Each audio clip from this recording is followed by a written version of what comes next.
ఇక కులగణన వెంటనే చేపట్టాలి, దామాషా ప్రకారం రిజర్వేషన్లు ఇవ్వాలి, మార్గదర్శకాలపై ఇంకా జాప్యం ఎందుకు? సదస్సులో బీసీ నేతలు మేధావులు.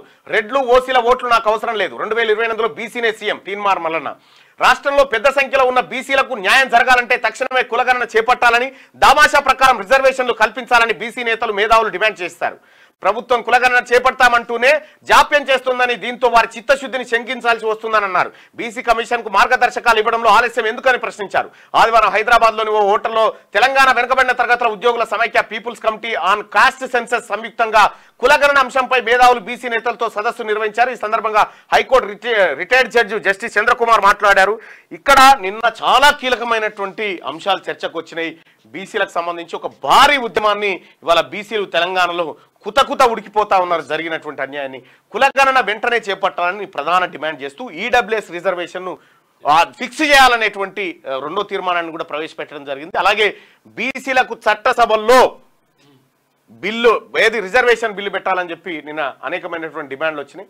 వాస్తవానికి కూడా బీసీలకు జరిగిన అన్యాయం ఒకరొకరు చెప్తా ఉంటే షాక్ అంటే షాకు. ఉప్పుడు బియ్యాన్ని తమిళనాడులో అమ్మేశారు. ఎఫ్సిఐకి సీఎంఆర్ ఎగ్గొట్టి అక్రమంగా అమ్ముకున్న మిల్లర్లు. మణికంఠ కన్వేసర్స్ ఏజెన్సీ ద్వారా బియ్యం తరలింపు. మిల్లర్లకు నోటీసులు ఇచ్చిన రాష్ట్ర విజిలెన్స్ ఎన్ఫోర్స్మెంట్ శాఖ.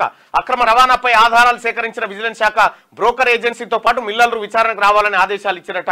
ఉప్పుడు బియ్యాన్ని తమిళనాడులో అమ్మేసిరట మన మిల్లర్లు పోయి. ఇదో పెద్ద ముఠా మాఫియా. సరే కానీ ఇక్కడ ఈ కులగణన సంబంధించినటువంటి అంశంలో బీసీల్లో ఎంతటి చైతన్యం అంటే బీసీ ఉద్యోగుల సంఘం ఏర్పడ్డది. మొత్తం బీసీ రాష్ట్ర వ్యాప్తంగా బీసీ ఉద్యోగులంతా సంఘంగా ఏర్పడి ముందుకు పోతా ఉన్నారు. సో అదొక శుభ పరిణామం.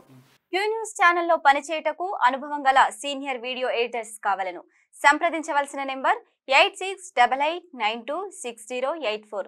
qnewsads@gmail.com ను సంప్రదించండి. లైక్ చేయండి.